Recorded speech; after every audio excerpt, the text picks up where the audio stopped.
H성형외과 백정환입니다. 오늘 설명드릴 내용은 광대 수술 후에 이제 아치 절골 후방 쪽으로 약간 템포럴 프로세스라고 하는 뼈의 돌출이 남아있는 경우가 흔히들 광대 수술 후에 관찰되는데요. 이제 이 부분이 조금 과도하게 광도가 많이 들어가거나 또는 템포럴 프로세스 자체가 외측으로 많이 튀어나온 경우에 광대 수술 후에 이쪽에 돌출된 부분 때문에 조금 스트레스를 받아 하시는 분들이 은근히 있는 듯 합니다. 광대 수술 후에 필연적으로 생기는 부분이라고 생각할 수도 있는 부분인데요. 시간이 지나면서 뼈가 일부 흡수되고 리모델링 되는 과정에서 조금 좋아지기도 하지만 최근 들어 광대 축소량이 좀 많아지면서 이런 뒷광대라고 불리는 템포럴 프로세스, 남아있는 템포럴 프로세스가 이렇게 조금 스트레스를 주는 상황이 많이 관찰되는 듯 합니다. 이전의 광대 수술에서는 아치 쪽에 고정을 주로 안 하던 방식을 많이 사용했거든요. 물론 한 4, 5년 전인 것 같은데요. 최근 한 4, 5년이 되면서 이쪽 템포럴 프로세스와 그러니까 아치 절골 부위에 이제 스크류 고정이 좀 플레이트 스크류를 이용한 고정이 일반화되고 또 옆광대를 줄이기 위해서 과도하게 6mm, 8mm 이런 식으로 막 많이들 이제 넣기 시작하면서 남아있는 템포럴 프로세스 뒷광대 부분이 돌출이 돼서 스트레스 받는 분들이 늘어나고 있는 듯 합니다. 이 부분에 대해서 이제 지금 오늘 소개해드릴 환자분은 이제 남아있는 광대, 뒷광대라고 하는 부위가 이제 신경이 많이 쓰이셔서 이제 경락이라고 해야 되나요?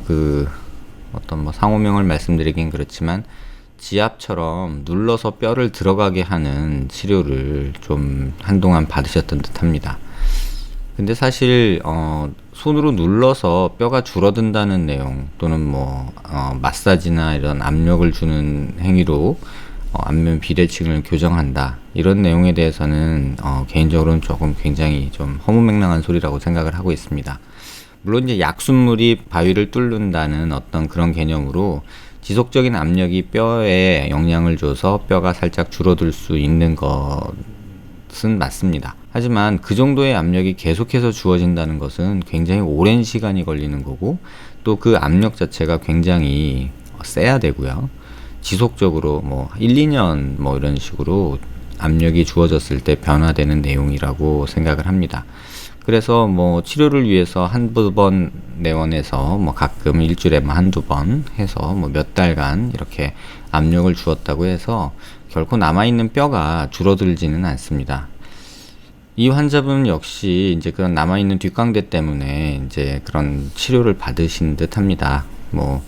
마사지를 통해서 계속 가서 이쪽을 눌러줬다고 합니다. 근데 시간이 지나면서 뼈가 줄어들기는커녕 오히려 연부 조직에 손상을 입으면서 이렇게 착색이 되고요. 또 살이 까지기도 하고요. 또 이런 식으로 검티티하게 이렇게 색상이 올라오는 이제 피그멘테이션이라고 하는데요. 피부에 변형이 오고 또 이렇게 불룩하게 오히려 흉살이 생기면서 연부 조직이 손상을 받으면서 튀어나온 모습이 관찰이 됩니다. 옆쪽 사면에서 보시면 이렇게 색깔이 변화된 모습들이 관찰이 되고요. 또 돌출될 양도 오히려 더 이전 치료를 받기 이전보다 더 늘어난 모습이죠. CT에서 표면 이미지를 보시면 이렇게 압력을 준 부분이 둥그렇게 불룩하게 튀어나온 모습이 양측에서 관찰이 됩니다. 이렇게 CT 이미지에서 음영을 이제 색상을 다 피부 색상이나 색깔이나 또 모발에 의한 영향을 제거하고 나면 이렇게 불룩하게 튀어나온 오히려 더 튀어나온 이런 양상을 보이게 되죠. CT에서 보시면 그렇게 돌출된 양이 사실 이 환자분 같은 경우는 그렇게 많은 양은 아닙니다. 그래서 절골 부위가 이쪽이었고 이쪽에서 절골이 되고 뼈 유합은 잘 이루어졌으나 이 남아있는 이 템포럴 본에서 아치 쪽으로 나오는 이 프로세스 뼈 쪽 가시죠. 뼈 가시라고 한국말로는 번역이 되는 듯 하는데요. 이렇게 불룩한 모습이 이제 겉으로 드러나서 그게 싫어서 이런 치료를 받으신 듯 합니다. 이 환자의 경우는 이제 이런 치료를 받으셨음에도 불구하고 이쪽에 연부 조직이 손상을 받으면서 불룩해졌기 때문에 일단은 이 손상받아서 흉살이 차오르는 것을 막기 위해서 수술 전에 이쪽에 약한 스테로이드 주사를 놔서 피부가 약간 좀 연해지고 말랑말랑해지도록 유도를 해봤고요. 근데 이제 살짝 말랑말랑해지기는 하지만 이 돌출된 것은 뼈 플러스 피부기 때문에 많이 호전이 되지 않았습니다. 그래서 뒷광대를 갈아주는 수술을 했죠. CT 모습을 좀 보면요. 이 모습은 피부 파란색과 뼈를 중첩시킨 이미지인데요. 이렇게 잘 보시면 피부가 튀어나온, 이렇게 볼록하게 튀어나온 부위가 템포럴 프로세스의 돌출 부위랑 이렇게 일치되는 모습이 보이고요. 또 이렇게 잘 보시면 돌출된 양이 사실 뼈의 돌출량보다는 상당히 피부, 연부 조직에 돌출된 양이 더 많은 것을 확인할 수 있습니다. 그래서 일단 이거는 가만 내비두기만 해도 연부 조직은 조금 더 줄어들고요. 근데 남아있는 뼈는 예전부터 스트레스를 받아 하셨던 분이어서 이제 살짝 갈아주는, 그러니까 뒷광대를 갈아주는 수술을 시행을 했습니다. 수술 후 CT 이미지인데요. 이렇게 튀어나온 부분을 이쪽에 아치 절골 부위 라인을 따라서 절개를 한 1.5cm 정도만 해서 이쪽 부위를 갈아낸 모습이고요.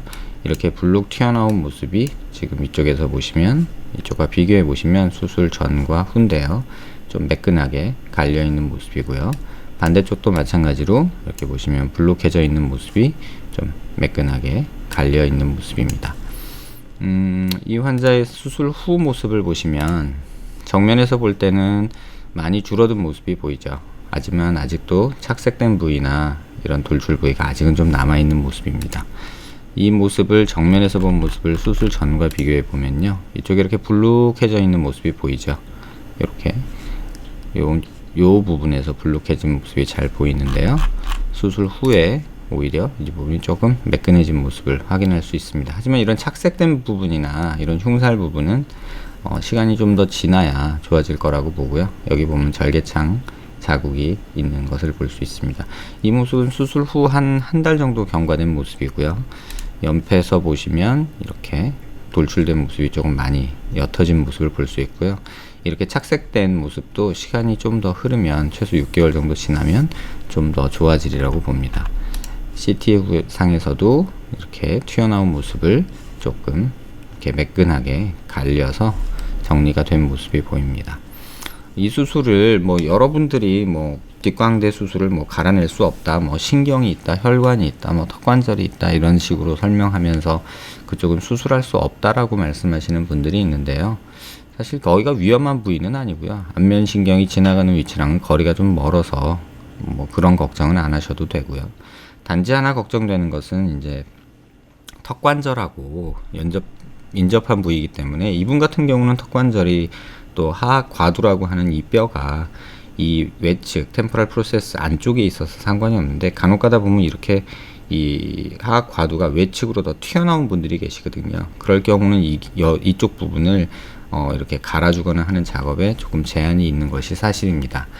그래서 이 수술이 그렇게 위험하거나 어려운 수술은 아니고요. 조금만 세심하게 조금 하면 아마도 이 뒷광대 문제로 고민하는 분들한테 아주 간단한 부분 마취로 간단하게 할 수 있는 수술이기 때문에 그렇게 많이 스트레스 받으면서 고민하실 필요는 없을 것 같고요. 더군다나 이 환자분처럼 불필요하게 무슨 경락이니 이런 마사지니 이런 것들을 통해서 검증되지 않은 어떤 방식을 통해서 오히려 문제를 키우지 않으셨으면 하는 뜻에서 이번 포스팅을 작성했습니다. 관심 있는 분들과 뒷광대에 대해서 고민이 있으신 분한테 좀 도움이 되는 내용이 되었길 바라고요. 불필요한 치료, 특히나 마사지, 안면 윤곽을 대신하는, 안면 비대칭을 교정하는, 마사지 치료, 이런 것들은 사실 조금 제 개인적으로는 좀 허무맹랑한 소리라고 생각을 하고요. 사실 온라인 상에서 보면 안면 비대칭을 침술로 교정한다 이런 얘기도 있는데요. 그런 얘기들 보면서 조금 답답함이 있어서 이번 포스팅을 작성했습니다. 도움이 되시는 내용이었길 바랍니다. 감사합니다.